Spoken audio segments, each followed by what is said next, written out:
Inilah memperjuangkan keadilan dengan prajurit militer sangat sulit, apalagi yang melibatkan TNI. Dipukul, ditunjang katanya, jatuh. Sialnya adalah keadilannya gak tuntas karena pelaku utama belum selesai. Dipanggil mereka, dibawa ke situ, rupanya belum dikusuk pun dia nggak sanggup lagi, nggak bisa didudukan, nggak bisa. Ini manusia meninggal dan anak ini, yang dia punya seorang ibu, punya seorang bapak, yang pasti berharap akan keadilan, tapi nggak didapat dalam peradilan militer.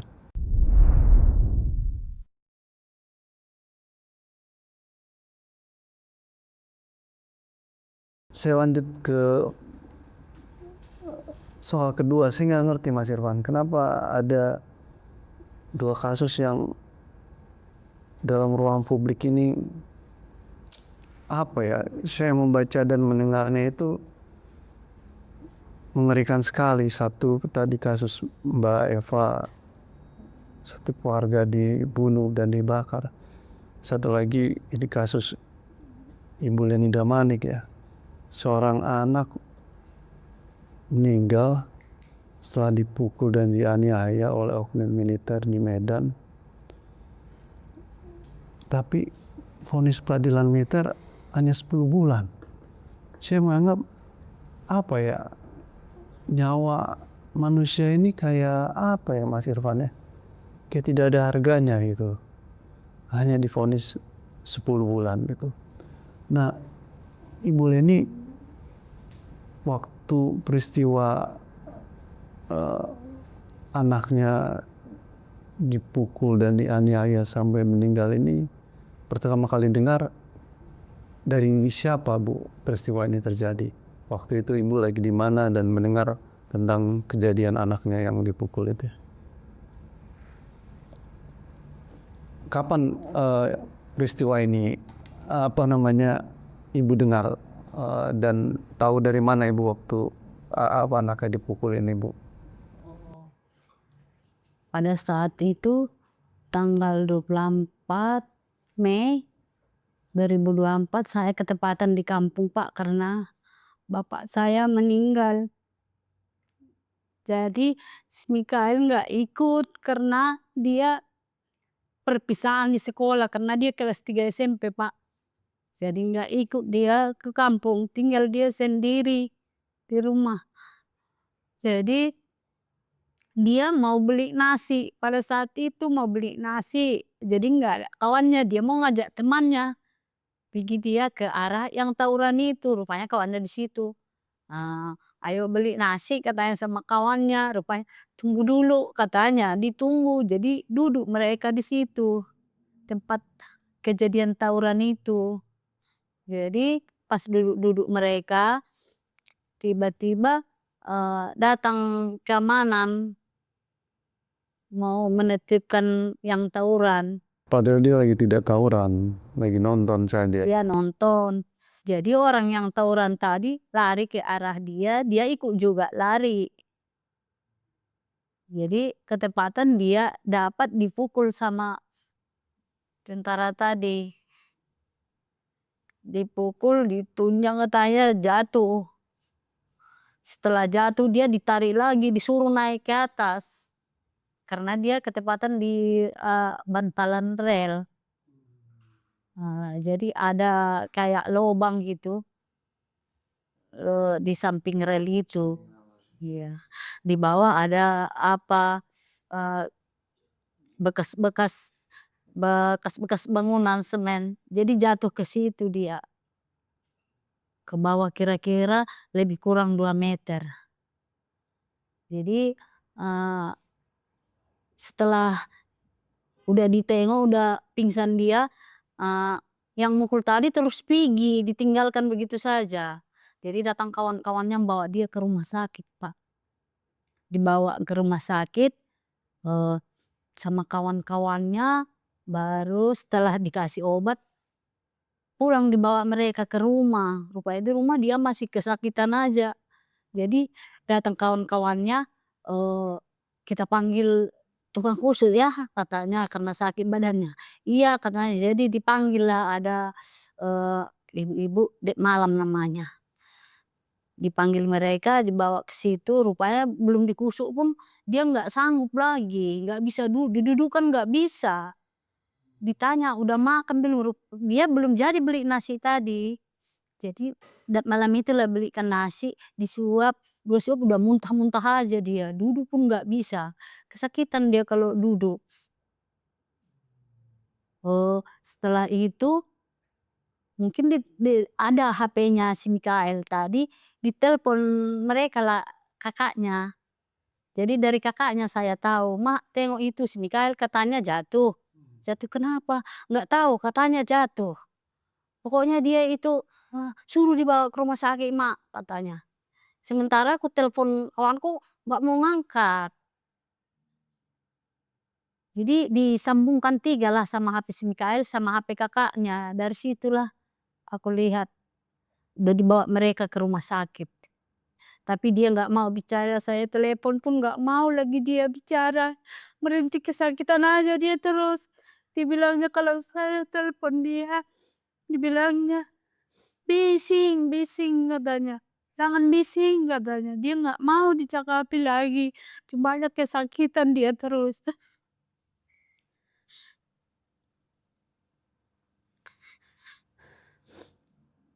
Setelah itu, ditelepon mereka lagi, dia udah dibawa lagi ke rumah sakit, Muhammadiyah. Karena nggak cukup katanya peralatannya nggak lengkap, dirujuk lagi ke rumah sakit Madani. Sampai di mana dibilang mereka, "Kami bawa si Mikael ke rumah sakit Madani ya," katanya. Katanya nggak lengkap di sini peralatan, "Ya bawa," saya bilang kan. Jadi udah dibawa ke sana,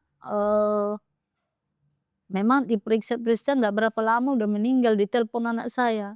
"Udah mama tidur aja dulu, saya aja terus yang," kalau anak saya itu video call terus sama HP si Mikael. Dipegang sama yang membawa dia ke rumah sakit, video call dia terus. Jadi pas udah mau meninggal dia udah dipompa-pompa, dadanya. Nah, di situlah terus di video call lagi saya sambung 3, di situlah saya lihat dari pompa-pompa dia. Udah nggak ada lagi, udah meninggal. Jadi Mikael ini meninggal di rumah sakit akhirnya. Malah nih, Ada. Dan ibu akhirnya ke rumah sakit itu. saya entar langsung ke rumah sakit karena kecepatan saya itu antar. Oh iya, baru berapa? Orang tua saya ini meninggal ini hari, Iya. besoknya terus kejadian sama dia. Jadi malam itu kami juga berangkat ke Medan. Nah, berdasarkan beberapa saksi tadi, sebenarnya kan Mikael tidak ikut tawuran waktu itu ya Bu ya, sedang menonton ya. Dan apa namanya, pelaku yang memukul Mikael ini, oknum militer ini, kemudian diproses di dalam peradilan militer ya. Saya melihat beberapa kali persidangan di media ibu meminta keadilan buat Mikael ya. Nah, selama proses persidangan itu proses hukumnya itu ibu susah untuk masuk dalam persidangan atau menuntut ataupun melihat proses sidangnya dan lain sebagainya. Emang agak sulit Pak. Kalau ke dalam pun harus diperiksa, harus bawa KTP, ditahan KTP-nya. Jadi kalau masuk diperiksa semua, tas pun tinggalkan di luar semua, nggak boleh dibawa ke dalam persidangan. Saya sempat sama teman-teman LBH Medan bentangkan poster ya, Bang Ivan di luar peradilan ya.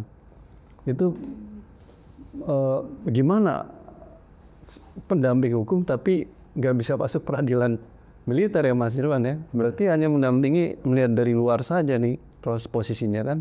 Karena kan peradilan militer, auditornya militer, ininya militer, semuanya militer. Ya, untuk kasus Bu Leni ini Bang Al, ya kronologis itu sudah sangat tepat disampaikan Bu Leni. Tapi kami yang mau menyampaikan begini, fakta yang sudah terjadi, adanya pemukulan, adanya penendangan, begitu kan, bahkan akhirnya MHS karena ini anak kita harus inisial gitu kan. Iya, iya. MHS itu akhirnya ditinggalkan begitu saja, padahal itu adalah aparat ataupun alat negara kan begitu. Ini tidak terpungkiri lagi kan itu terjadi. Tapi yang mau kita soroti adalah kita sebagai kuasa hukum ataupun penasihat hukum ini menilai ada banyak ketidakadilan dalam proses ini berjalan. Perlu ketahui adalah Bu Leni ini melapor awal itu ke polisian, namanya Polsek saat itu Polsek Pertusetuan. Pasca peristiwa Pasca peristiwa meninggal, tahu meninggal anaknya S ini meninggal, lapor ke Polres. lapor ke Polsek. Polsek. Di Polsek dia ditolak laporannya dengan cara diarahkan ini ibu, ini ada kaitan dengan TNI. Jadi ini harus dilaporkan ke Denpom. Iya, iya. Oke, kalau ini di keterlibatan Denpom maka ibu lapor ke sana, kira-kira gitu. Sebagai orang awam, Bu Leni mengikut saja. Tapi sebelumnya dia udah menunggu berjam-jam. Atau membuat laporan nunggu dulu sejam, 2 jam gitu kan. Balik lagi terus berjam-jam. Baru kalau kita melihat ada koordinasi lah kira-kira gitu. Oh ini kami nggak bisa tangan. Alhasil dia harus melapor ke Denpom kan begitu. Pasca lapor Denpom itu laporkan malam itu dan akhirnya ada tindakan ke lapangan kan gitu. Ada melihat di sana dan diberitahukan udah ini kita sudah ketahuan nih siapa pelakunya kan gitu kan, disampaikan. Ada juga keluarganya Bu Leni. Kita nanti tinggal panggil saja dan kita akan bantu ungkap gitu ya. Tapi kata-kata yang disampaikan itu tidak sebagaimana fakta di lapangan, Mbak. Ternyata habis laporan ini berbulan-bulan, hampir setengah tahun belum ada tersangkanya. Mengadulah ibu ini ke LBH Medan kan begitu. Saat itu saya diminta dulu foto 6 bulan nih. Iya, saya jumpa ibu ini di podcast. Ada kawan media yang bawa. Iya. Kawan media itu di sana menyampaikan, tolong bantu Bu Leni ini. Kita jemput bola Bu Leni, kita terima di LBH, kita mulai mengumpulkan data-data, mulai mengumpulkan alat buktinya. Oh, ini janggal dan ini bukan alasan yang terjatuh. Awalnya itu bukan ada penganiayaan, Mbak. Dibilang jatuh kan gitu kan, meninggal karena jatuh. Mbak, jelas nih, kita gali saksi-saksi ternyata bukan jatuh, memang ada penganiayaan. Kalau bahasanya secara kita pahami kalau ini dugaan penyiksaan kan begitu, kalau dilakukan oleh aparat, dalam hal ini militer. Sepanjang itu kita berjuang, kita suratin, bahkan kita minta ekshumasi itu. Almarhum sudah dikuburkan. Dan kita investigasi, kita minta data di Rumah Sakit Madani, Rumah Sakit Muhammadiyah. Itu sulit kan? Kita investigasi, kita ambil data-datanya, videonya. Akhir kita kumpulin, kita bilang, wah ini perlu diekshumasi. Kalau ini Anda bilang bukan tindak pidana gitu kan. Kita masukin surat ekshumasi itu. Ekshumasi itu, gali kubur untuk bedah kan, otopsi. Ternyata kalau kita masukin berbulan-bulan nggak juga diekshumasi. Nggak juga.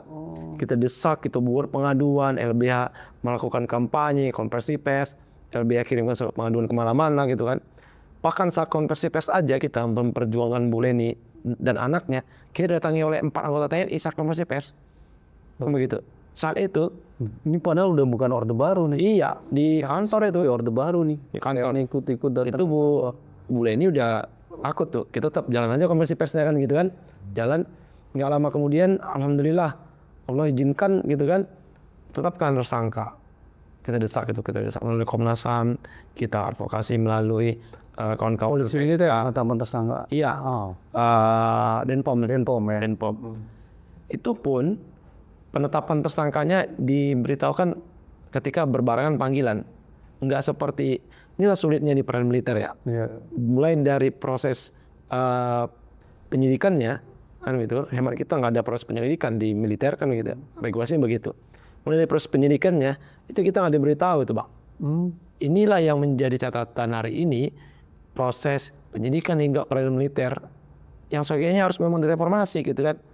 Kan gitu kan. Harus dirubah gitu kan. Apakah itu dengan judicial review gitu. Pasti sulit untuk masuk ke polisi militer dan sangat sulit. Publik harus tahu ketika ada kasus ataupun dugaan tindak pidana yang berkaitan dengan militer, itu sangat sulit dan sangat tidak memberikan keadilan. Nanti saya beritahukan tentang apa hukumannya. Ketika ditetapkan tersangka, begitu, parahnya nggak ditahan, Bang. nggak ditahan. Korbannya anak, gitu kan. MHS itu 15 tahun, anak korban penyiksaan. Negara kita bilang, yang bahasa negara hukum nih, lex specialis derogat dan generalis, gitu kan. Iya. Oke. Yang berlaku. Yang umum, yang khusus menyampingkan yang umum kan begitu. Karena ini anak, masa pakai undang-undang anak? Iya, dibuat, itu nggak ada awalnya. Dianggap aja kelalaian. Kita desak, kita adui KPAI, timbullah pasal 76. Kan tuh dijuntuh dengan pasal 80. Tahu itu ancaman 15 tahun banget. Iya. Tapi nggak ditahan. Oke, kita terus berjuang ya Bu ya. Terus berjuang tidak tahan, kita desak, akhirnya masuk ke ranah peradilan militer. Ini yang lebih parah lagi. Di peradilan militer, ketika ini berkas lengkap, kalau bahasa kepolisian itu P21 gitu kan, bahasa militer ini dianggap lengkap dan bisa dia persidangkan gitu kan. Ketika tersangka barang bukti dan alat buktinya diserahkan kepada auditor, yang sekiannya dianggap seperti jaksa hari ini kan kalau di sipil kan, lagi-lagi auditor tidak melakukan penahanan. Seluar biasa, inilah memperjuangkan keadilan dengan peradilan militer, sangat sulit, apalagi yang melibatkan TNI. Tidak ditahan, bahkan hakim juga tidak menahan dia. Itu bang. Di mana ada orang yang membunuh atau dugaan menyiksa, mengibarkan mati, itu nggak ditahan. Cuman di negara Indonesia ini anak loh. Anak lagi gitu. Presiden bilang kekerasan terhadap anak, baik seksual dan lain-lain, itu namanya bahasa hukumnya extraordinary crime. Kejahatan yang luar biasa, yang harus diadili secara luar biasa juga, diproses. Kata Presiden. Iya, 2016, ada itu Presiden Jokowi. Tahun 2016 itu udah disampaikan. Tapi masih ada proses begini, ini miris sekali ya. Sangat miris. Miris sekali. Mas, proses sekarang banding. Iya, Mas. kita mau jelaskan begini Bang. Pasca sudah dibawa ke auditor mempersidangkan, menghadirkan diri persidangan, di proses berjalan. Saya mau membuka ini kepada publik ya, menyuarakan kalau proses peradilan militer tidak memberikan keadilan, tidak ada aturan hukum yang jelas, kira-kira begitu. Apa bentuknya Bang? Proses pemeriksaan saksi ada nama di BAP, nama Ismail begitu kan, tertuang kasih kunci yang melihat tindak pidana kejadian itu langsung. Itu tidak dihadirkan ke persidangan, hanya dibacakan saat itu BAP-nya. Baik saksi-saksi lain itu sangat sulit untuk dihadirkan. Tidak ada keseriusan auditor ya. Itu. Dan hal ini terbukti ketika masih adanya dugaan yang kuat untuk melindungi oknum dengan alasan Kopsla misalnya begitu kan. Ditandai dengan tuntutannya, auditor menuntut cuma 1 tahun.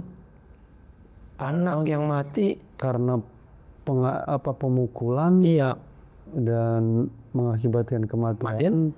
Cuma itu 1 tahun, tidak ada pemecatan dan restitusi saja, cuma itu. Kalah tuntutan dengan maling ayam, Bang. Gitu ya. Maling ayam itu ancaman 5 tahun.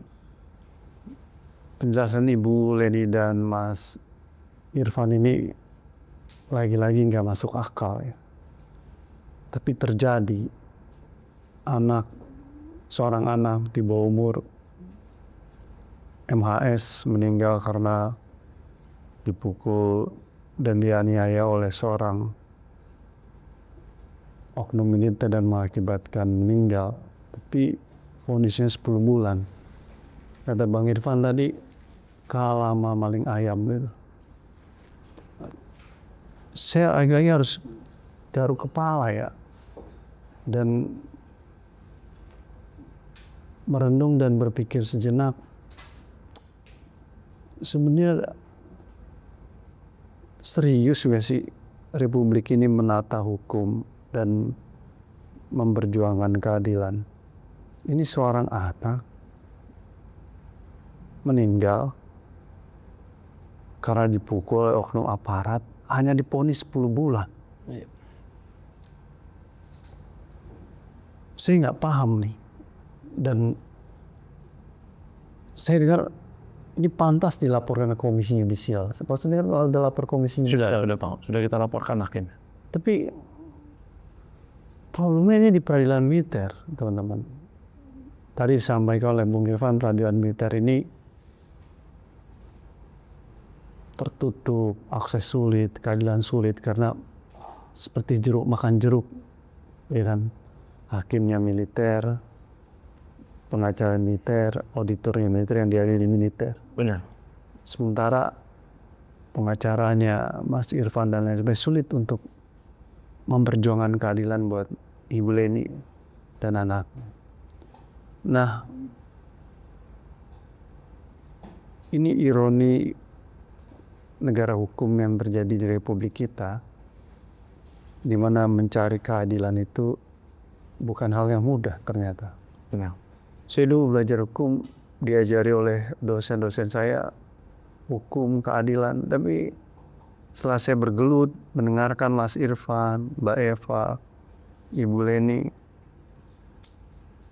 saya jadi pesimis terhadap realitas hukum di Indonesia, dan semakin pesimis kalau mencari keadilan dalam peradilan militer itu sulit sekali itu kayaknya. Karena tidak memenuhi dan adil yang baik dan yang benar peradilan militer itu. Saya setuju sekali dengan Mas Irfan bahwa reformasi peradilan militer itu mutlak. Revisi Undang-Undang 3197 itu mutlak.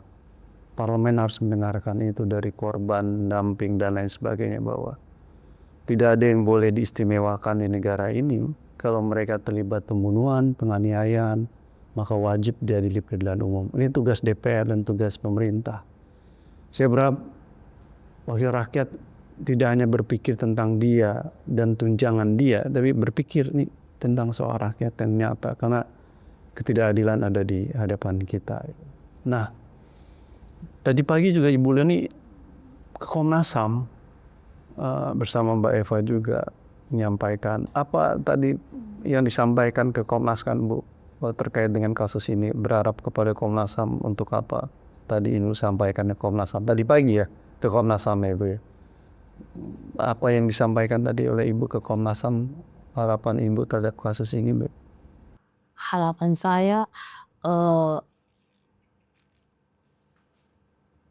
hijab Palipi itu harus diberi harus dihukum yang seadil-adilnya, dan kalau bisa dia harus dipecat, dikeluarkan dari kesatuannya, karena anak saya sudah meninggal disiksanya. Gitu permintaan saya. Ada berharap kepada parlemen atau pemerintah untuk bisa juga khususnya peradilan ya Mas Irfan ya, menyuarakan ini untuk memperjuangkan keadilan buat anak Ibu, khususnya kepada bapak-bapak wakil rakyat ya, supaya mereka nggak mikirin tunjangan saja. DPR khususnya. Harapan kepada DPR itu terhadap kasus ini untuk terus mengawasi terhadap penyelesaian kasus ini. Harapan saya kepada Bapak Presiden supaya memperhatikan mengasih ganjaran yang seadilnya kepada terdakwa Palipi. Saya turut prihatin Bu Leni, tentu berat ya, karena kehilangan seorang anak Osi yang disayangi dan dalam peristiwa seperti ini, dan tentu ini di luar dugaan juga peristiwa ini, tapi terjadi. Semoga keadilan buat MHS bisa didapat di masa datang ya Bu, dan semoga proses hukum terhadap kasus ini bisa berjalan. Mungkin Mas Irfan ada lagi terkait kasus RIAS yang disampaikan. Saya mau nambahin tentang prosedur di persidangan ya Bang. Ini memang sudah divonis 10 bulan. 10 bulan. Tetapi kita mau jelaskan auditor menuntut setahun, Iya. tidak dipecat, hanya restitusi. Alhasil yang makin mengecewakan, publik juga harus tahu, hakim sebagai benteng terakhir penegakan hukum malah menghukum 10 bulan. 10 bulan. 10 bulan. Yang saya bilang tadi, Ini manusia loh. iya benar. Lebih tinggi lagi maling ayam, mohon maaf begitu. Di negara hukum seperti ini. Dan kita tidak terima tentang hukuman itu. Pasca 1 tahun tuntutan itu, kita itu aksi di depan pengadilan militer. Itu kita lakukan juga di kasus MAF. Kita aksi, akhirnya hukumannya naik gitu. Tetapi ketika kita aksi minta keadilan tentang anak, masa depannya masih cerah, yang nanti masa depannya untuk membangun bangsa gitu kan, kita aksi di depan itu minta keadilan, malah hakimnya mutus lebih ringan 10 bulan gitu. Oleh karena itu, karena kita tidak terima, kita laporin hakim.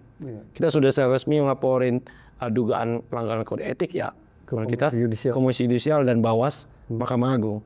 Ini tidak layak karena tuntutan juga nggak nyambung gitu kan. Kayak Bang Al bilang, sulit mendapat keadilan.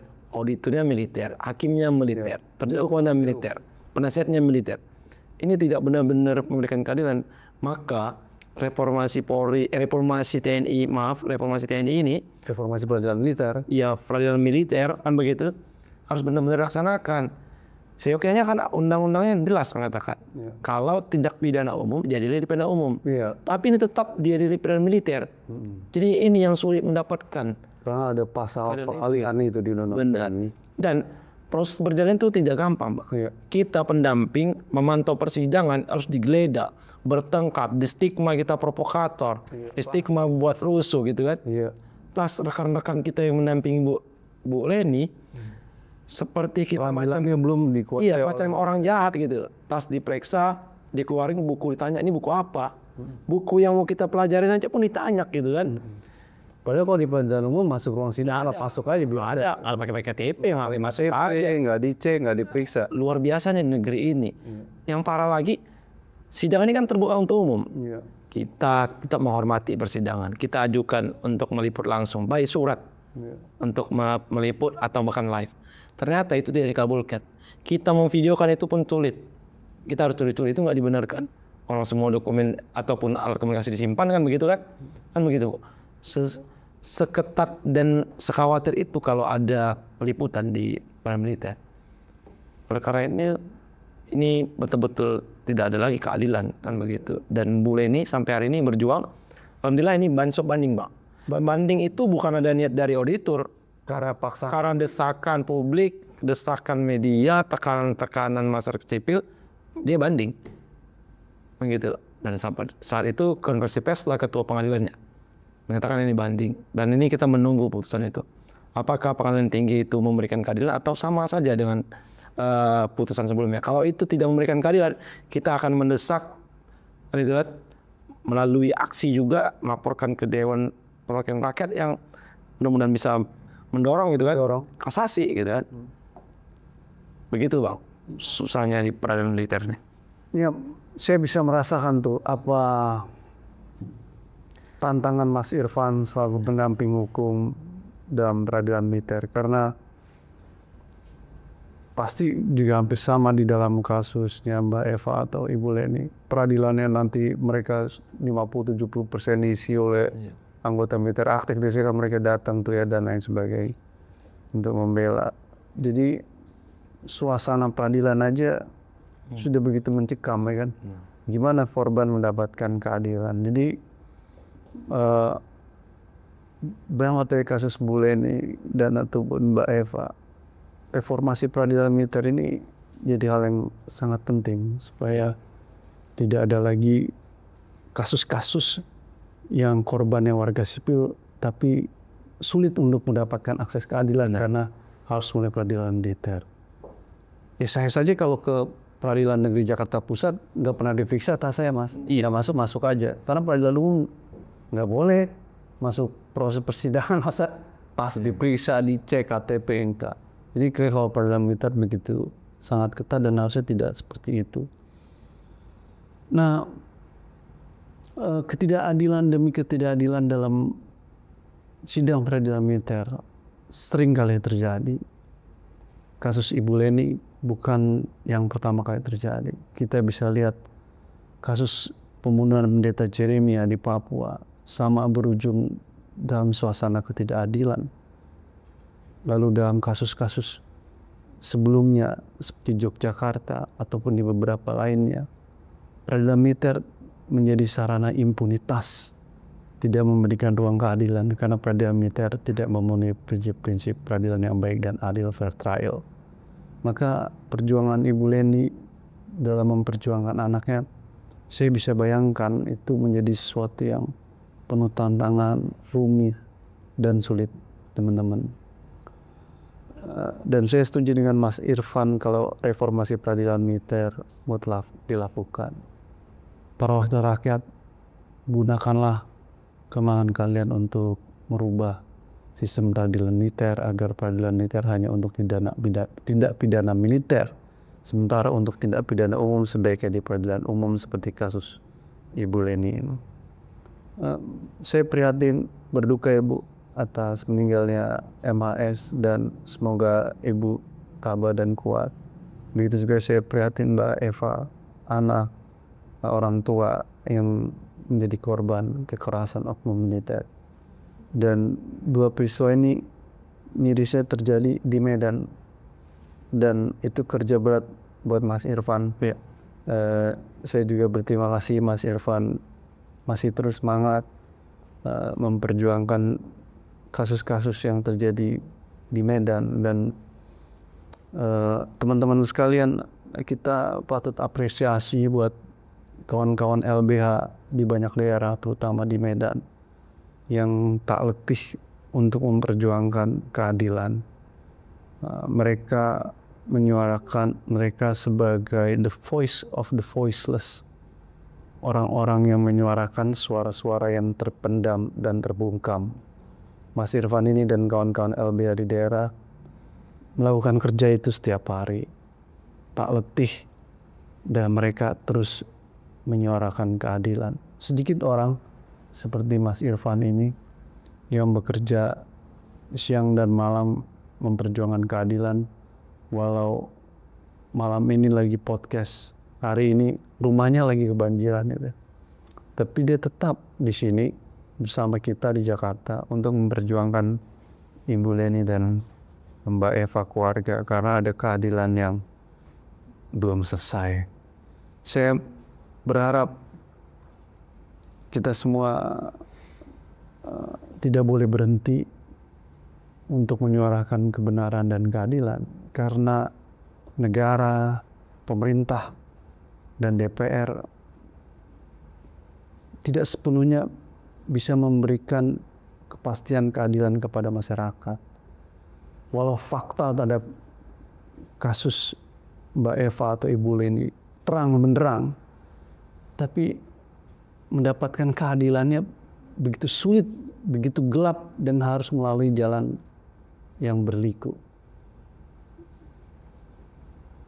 Saya terus terang nggak bisa berkata apa-apa karena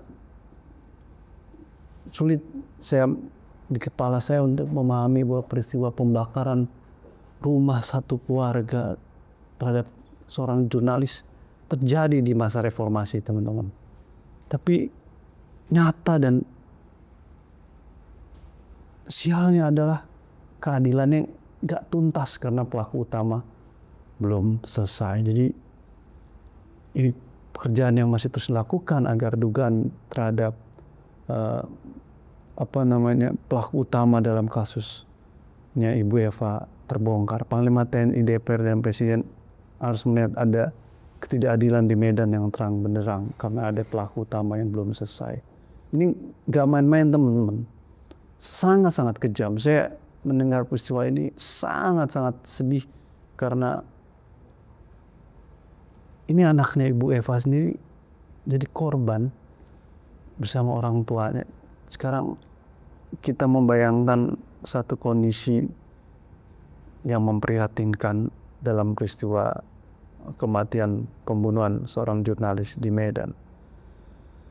Sementara terhadap Ibu Leni, ini seorang anak meninggal masih di bawah umur, berinisial MHS. tapi hanya divonis 10 bulan. Jadi kata Mas Irfan, paling ayam aja nggak segitu vonisnya. Ini manusia. Bagaimana sih hakim memahami ini manusia meninggal dan anak ini, yang dia punya seorang ibu, punya seorang bapak, yang pasti berharap akan keadilan, tapi nggak didapat dalam peradilan militer. Dan seolah-olah pemerintah, DPR, lembaga-lembaga judicial bersembunyi dan diam melihat ketidakadilan. Kawan-kawan sahabat opini rakyat, saya harap teman-teman semua tidak diam. Mari kita terus menyuarakan keadilan, karena ketidakadilan masih terjadi di Republik ini. Semoga diskusi kita hari ini bisa menjadi inspirasi buat kita untuk terus memperjuangkan keadilan buat Ibu Eva, buat Ibu Leni, atau buat korban-korban ketidakadilan lainnya yang saya rasa banyak sekali terjadi di Republik ini, tapi sulit untuk terangkat ke dalam ruang-ruang permukaan publik.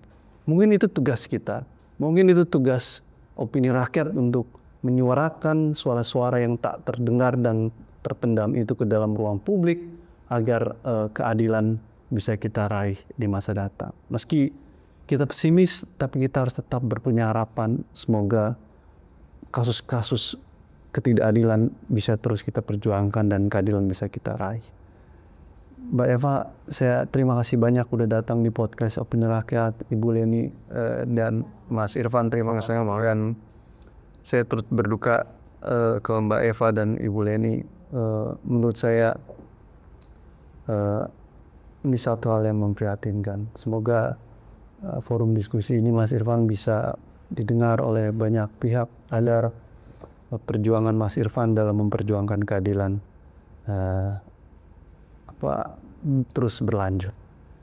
Teman-teman sahabat opini rakyat, saya rasa saya sudahi diskusi kita hari ini. Sampai bertemu di diskusi selanjutnya untuk menyuarakan suara-suara yang terpendam dan suara-suara yang tak terdengar, agar keadilan terus bisa kita perjuangkan di Republik ini. Terima kasih dan selamat malam.